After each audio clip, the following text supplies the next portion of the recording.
Le krach immobilier est maintenant certain. C'est en tout cas ce que pense Elon Musk. L'homme le plus riche du monde, le multimilliardaire, nous dit que le krach immobilier est certain. Et pas uniquement dans l'immobilier commercial ou l'immobilier de bureau, non. L'immobilier des particuliers devrait aussi connaître un énorme krach. En tout cas, c'est ce dont il est certain. Il faut dire qu'aux États-Unis, le krach concernant l'immobilier de bureau et l'immobilier des commerces a déjà commencé. On a vu des chutes gigantesques, j'ai déjà averti dans plusieurs vidéos. Et en Europe, la BCE dit que ça va arriver également et elle a prévenu les fonds de faire extrêmement attention à ça. Mais là, Elon Musk nous dit que les particuliers aussi, votre maison, votre appartement, risquent d'être concernés par le krach aux États-Unis, mais ça va probablement également arriver en Europe, puisque l'on voit que sur l'immobilier, ça a été les bureaux et les commerces d'abord aux États-Unis, puis que maintenant la BCE prévient que ça arrive en Europe. Et puis, l'immobilier maintenant de particuliers aux États-Unis est en danger selon Elon Musk. Et ça va probablement après suivre sur l'Europe. Mais on va regarder plus précisément ce que dit Elon Musk. En tout cas, bonjour, bienvenue dans cette vidéo de DME en direct. Si vous n'êtes pas abonné, bien, je vous suggère de le faire et de cliquer sur la cloche pour être prévenu lorsque je sors une nouvelle vidéo. Allons voir tout de suite ce que nous dit Elon Musk. Elon Musk a-t-il raison d'annoncer l'explosion d'une bulle immobilière? Selon le milliardaire américain, après la déconfiture de l'immobilier commercial et les difficultés des bureaux, ce sera au tour des logements de baisser. Et encore une fois, le commercial et les difficultés du bureau, j'en ai parlé dans une autre vidéo, mais la BCE a dit que ça allait arriver en Europe de la même façon et elle a demandé aux fonds d'investissement de faire extrêmement attention et de se préparer à l'énorme baisse qui allait arriver. À la manière d'Emmanuel Macron, qu'il a rencontré le 15 mai dernier à l'Élysée, Elon Musk n'est pas un grand fan d'immobilier. Alors que le président de la République est connu pour son patrimoine immobilier fantôme, seule son épouse Brigitte est propriétaire, le patron sud-africain avait défrayé la chronique en mai 2020 en annonçant qu'il se séparait de tous ses biens immobiliers. Officiellement, il aurait empoché près de 130 millions de dollars en se délestant de ses diverses résidences pour devenir locataire. Ça fait quand même pas mal de résidences ou alors des résidences extrêmement belles. Je ne sais pas, mais 130 millions de dollars, ça fait une sacrée résidence. Dans ces conditions, pas étonnant qu'il joue les oiseaux de mauvais augure en évoquant la passe difficile que traverse actuellement le secteur immobilier, aussi bien aux États-Unis que dans la plupart des économies développées. Il y a quelques jours, il soulignait dans un tweet « L'immobilier commercial est en train de fondre rapidement », ce que la plupart des observateurs américains ne peuvent que constater. J'ai fait une énorme vidéo sur Drôme à économie là-dessus, si vous voulez aller la voir, allez-y. On en parle complètement, mais j'ai fait aussi des petites vidéos ici sur DME en direct sur le sujet. Mais c'est la suite de son analyse de la situation qui a fait le plus réagir lorsqu'il précise « le prix des logements suivra ». Les banques en faillite. Le bouillonnant entrepreneur s'est bien gardé de prédire dans quelle proportion plongerait l'immobilier résidentiel. Et il n'a pas plus précisé comment il en était arrivé à ce constat. En effet, l'immobilier de bureau subit quelques trous d'air, c'est le moins qu'on puisse dire, liés à l'installation durable du télétravail et à la baisse des surfaces que cherchent actuellement bon nombre d'entreprises. Quant à l'immobilier commercial, il connaît des difficultés déjà anciennes liées au commerce en ligne, mais surtout, il est très sensible à la bonne santé des banques. Or, les États-Unis ont enregistré en peu de temps plusieurs faillites significatives dans le secteur, que ce soit la Silicon Valley Bank, Signature Bank, First Republic Bank. Alors, c'est vrai, de ce côté-là, on est tout à fait d'accord, mais il ne faut pas oublier quand même à quel point en est l'immobilier commercial aux États-Unis, l'immobilier de bureau aux États-Unis. On a quand même des fonds d'investissement qui sont parmi les plus gros du monde, qui avaient des fonds dédiés à l'immobilier, avec des gens, des investisseurs. Les investisseurs ont voulu retirer leur argent et les fonds ont dit non, on bloque l'argent, on ne peut pas vous rembourser. On ne peut pas vous rembourser. Et ça a duré 6 mois. Donc on est quand même dans un... Voilà, des gens qui ont investi, pas des SCPI, mais si c'était français, ça serait des SCPI, qui ont investi, et au moment où ils ont dit on veut récupérer notre argent, on leur dit niet, c'est pas possible. Et la BCE dit aux fonds européens de se préparer, d'avoir assez de liquide pour rembourser les premiers demandeurs, mais qu'après, ils auront le droit de dire niet, c'est pas possible. Donc vous voyez que l'immobilier commercial, l'immobilier de bureau, c'est extrêmement chaud aux États-Unis, ça commence à être très chaud en Europe et en France. Et on voit bien que pour Musk, l'immobilier des particuliers va suivre. Et franchement, quand on regarde les différents articles dont j'ai pu parler sur cette chaîne, on voit qu'effectivement, l'immobilier des particuliers, il commence sérieusement à baisser. Il n'y a plus de ventes qui se font. Les ventes ont baissé.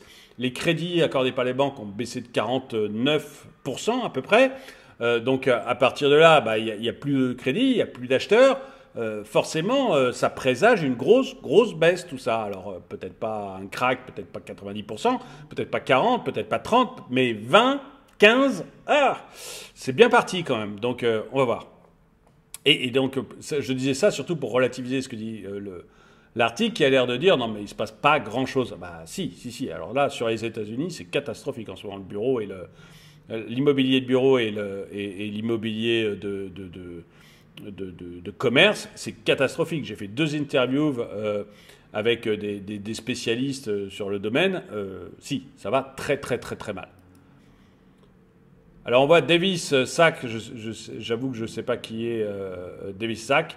Update, LA office towers are selling for less than the amount of debt on them.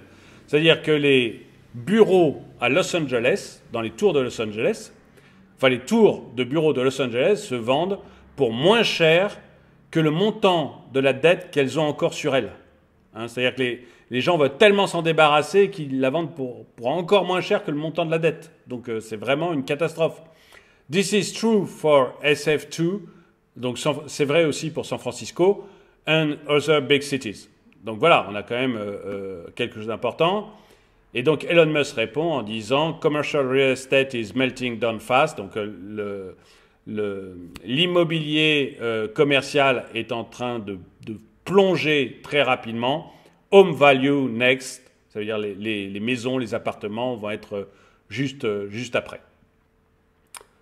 Par contagion de cet environnement déprimé, Elon Musk imagine sans doute que l'immobilier résidentiel ne saurait être épargné.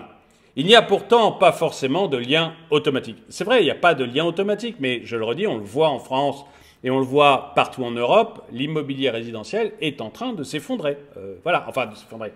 Les ventes se sont complètement effondrées, mais vous savez ce que je dis toujours, une fois que les ventes... Vous savez, la courbe monte, une fois qu'elle a monté, elle devient plate, mais dans tout, les actions, c'est valable aussi, c'est valable dans tout. La courbe monte, puis elle devient plate, et puis elle redescend. Et au début, elle redescend doucement. C'est ce qu'on voit actuellement. C'est-à-dire que vous avez des baisses de 2, 3, 4% sur Paris. Et l'ensemble de la France, ça commence à baisser, mais sur un an, ça ne se voit pas, parce que sur un an, il y avait une forte montée il y a un an. Donc ça ne se voit pas encore, mais la même chose, ça va donner exactement la même chose. Et puis, petit à petit, les vendeurs doivent vendre. Et là, ils vendent en rafale. Et la baisse, elle s'accentue et ça plonge. Alors, dans 10, 15 ans, ça aura remonté. Ce n'est pas un drame absolu. Mais il ne faut pas épargner ce qui se passe sur le court terme. Ça risque d'être assez sanglant. Donc il n'y a pas de corrélation évidente, de lien automatique. C'est vrai, il n'y a pas de lien automatique, mais enfin bon, voilà. En France notamment, la crise sanitaire avait démontré la résilience de l'immobilier résidentiel quand d'autres classes d'actifs liées à la pierre connaissaient de sacrés trous d'air. On est d'accord, mais on voit qu'actuellement le trou tourne. Mais dites-le moi d'ailleurs dans les commentaires, parce que certains pourraient me dire effectivement vous avez que pendant la crise sanitaire, il n'y a pas eu cette corrélation, mais en même temps, pendant la crise sanitaire, si vous voulez, il y avait peu de restaurants qui se montaient. Il n'y avait plus d'entreprises qui se créaient. C'est-à-dire que quand tout le monde se retrouve chez lui en confinement, il ne pense pas forcément à ouvrir un restaurant ou un magasin de fringues. Il ne pense pas non plus à ouvrir des bureaux. Donc vous avez eu ça qui a stabilisé complètement, qui a fait qu'il n'y avait pas de preneurs de nouveaux bureaux ou de preneurs de nouveaux restaurants. Par contre, il y avait des preneurs de nouveaux immobiliers, de nouveaux biens immobiliers, notamment dans les maisons. et les maisons avaient énormément monté parce que c'était aperçu que quand on était confiné, c'était plus agréable d'avoir une maison à soi tout seul, plus un bout de jardin pour pouvoir aller dehors un peu bronzer. Donc voilà, les deux n'étaient pas du tout impactés de la même façon. Mais depuis, on voit, j'ai fait une vidéo récemment, on voit que le prix des maisons est en train de baisser plus vite que le prix des appartements, tout simplement parce que les gens commencent à délaisser les maisons maintenant pour retourner vers les appartes, parce qu'ils ont l'impression, enfin, les citadins qui rêvaient de campagne il y a quelque temps, depuis ils y sont allés, ils ont vu qu'il y avait des coqs, que ça chantait, qu'il y avait même des grenouilles. Ils se sont aperçus que il fallait prendre sa voiture pour aller à la ville et que prendre sa voiture pour le moindre déplacement, pour aller faire ses courses, pour aller travailler, ça finit par coûter cher en essence. Donc en fait, les maisons sont en train de baisser. Et là, on voit que justement, le marché par rapport à ce qu'il y a eu pendant la crise sanitaire, il est complètement différent. J'ai fait une vidéo il y a très très peu de temps là-dessus. Si vous allez sur la playlist immobilier, vous la trouverez. C'était il y a très peu de temps. Donc voilà. Ok. D'ailleurs, Glenn Kelman, PDG du réseau immobilier Redfin, est-ce que c'est lui, Glenn Kelman? Non. PDG du réseau immobilier Redfin n'a pas tardé à répondre à Musk. Il estime au contraire que les déboires de l'immobilier commercial et de bureaux pourraient alimenter la demande de logement. Je vais continuer avant de commenter ça. Selon lui, les personnes qui télétravaillent sont à la recherche de plus d'espace et de meilleures prestations. Il rappelle au passage que le prix des maisons augmente pour le deuxième mois consécutif et que les volumes de vente baissent, et que si les volumes de vente baissent, c'est uniquement lié au peu de biens disponibles sur le marché. Alors dans ce cas, bon, je ne suis pas un spécialiste du marché américain, mais dans ce cas, ce n'est pas du tout le cas du marché français, en France, et je crois européen, parce que j'ai vu que ça se passait ailleurs en Europe. En France, d'abord, le télétravail marche de moins en moins bien, c'est-à-dire que les entreprises et les salariés ont de moins en moins envie de télétravail parce qu'on s'est aperçu que c'était quand même sympa d'avoir une vie avec les collègues. Donc ça se fait de moins en moins en France déjà. Et ensuite, actuellement, ce n'est pas le manque de biens disponibles qui fait que l'on n'achète pas en France, c'est uniquement les taux d'intérêt qui sont beaucoup trop élevés et qui fait que les gens, eux, n'ont pas la possibilité d'acheter. Donc ça n'a rien à voir du tout. Il n'y a plus d'acheteurs. C'est pas qu'il y ait trop d'acheteurs et pas assez de biens, c'est qu'il n'y a plus d'acheteurs et il y a de plus en plus de biens sur le marché. Donc ça n'a rien à voir. Et je me permets, alors je ne connais pas Glenn Kelman, par contre, je me permets de rappeler que les agences comme La Forêt, comme Century 21, etc., nous disaient en octobre dernier, non, tout se passe bien sur l'immobilier, il n'y a pas de problème, on n'aura pas de baisse, tout ira bien, etc. En octobre dernier, quand moi je disais déjà que ça allait baisser. Et ce n'est que depuis un mois qui nous disent c'est la catastrophe, il faut absolument que les vendeurs acceptent de baisser leur prix parce qu'on ne trouve plus d'acheteurs. Et vous avez même un réseau, je crois que c'est Orpi, qui a accepté de baisser ses commissions si les vendeurs baissaient leur prix. Si les vendeurs baissent leur prix, je crois que c'est Orpi, baisse ses commissions pour permettre les ventes. Donc, vous voyez, ils ont changé d'avis en 4 mois. En 4-6 mois, ils ont changé d'avis, ces gens-là. Donc là, le PDG du réseau immobilier Redfin, il a aussi tout à fait intérêt à dire non, il ne se passe rien, tout va bien, vous en faites pas, etc. Parce que lui, il vend des maisons. Donc s'il commence à dire c'est la catastrophe, il risque de voir planter son marché. Et donc il veut éviter. Mais là, nous, en France, on est en plein dedans. Donc il ne faut pas nous raconter des histoires. Je pense qu'il nous raconte des histoires, lui aussi, même si je ne suis pas un spécialiste du marché américain immobilier des particuliers, mais à mon avis, il raconte des histoires. Parce qu'en France, on est en plein dedans. On voit tout à fait que tout s'est arrêté. On a des faillites dans le secteur de l'immobilier qui sont gigantesques. Que ce soit dans le BTP, vous avez plus 49% de faillites. Dans les agences immobilières, il me semble que c'est plus 86% de faillites. Donc, non, ça ne va pas bien du tout. Ça ne va pas bien du tout. Donc, voilà. Et je pense que c'est la même chose aux États-Unis. Je ne veux pas m'avancer, mais à mon avis, ce monsieur, il prêche pour sa paroisse. Mais je peux me tromper. Plus près de chez nous, le spécialiste du logement Henri Buzy-Cazot martèle depuis des années que les prix de l'immobilier résidentiel doivent baisser en France. Après des décennies de hausse, largement alimentées ces derniers temps par les taux bas, et c'est vraiment ça qui a fait gonfler une bulle, mais les taux bas, c'est connu pour faire gonfler toutes les bulles, si vous voulez ça. Vous avez plein d'argent qui est déversé, en plus là avec des taux quasi zéro. Bien, cet argent, il va alimenter des bulles, c'est-à-dire que les riches, entre guillemets, les fonds de pension, les banques qui ont accès facilement à l'argent, ils vont mettre de l'argent en bourse. Donc ça va alimenter une bulle boursière. C'est vrai pour beaucoup, je ne dis pas que toutes les actions sont surévaluées, mais c'est vrai sur beaucoup d'actifs boursiers, puisqu'on parle d'Elon Musk, on peut dire Tesla. C'est vrai sur les crypto-monnaies, par exemple, où vous avez énormément d'argent, donc les gens investissent. En plus, l'argent n'est pas cher, donc voilà, ils investissent sur des trucs. Donc ça alimente des bulles. Et c'est vrai sur le marché immobilier, où là, en plus, vous avez les particuliers, où en fait, on achète des biens immobiliers, mais les taux sont tellement réduits qu'on a l'impression d'acheter pas cher. Et du coup, vous alimentez également une bulle de ce côté-là.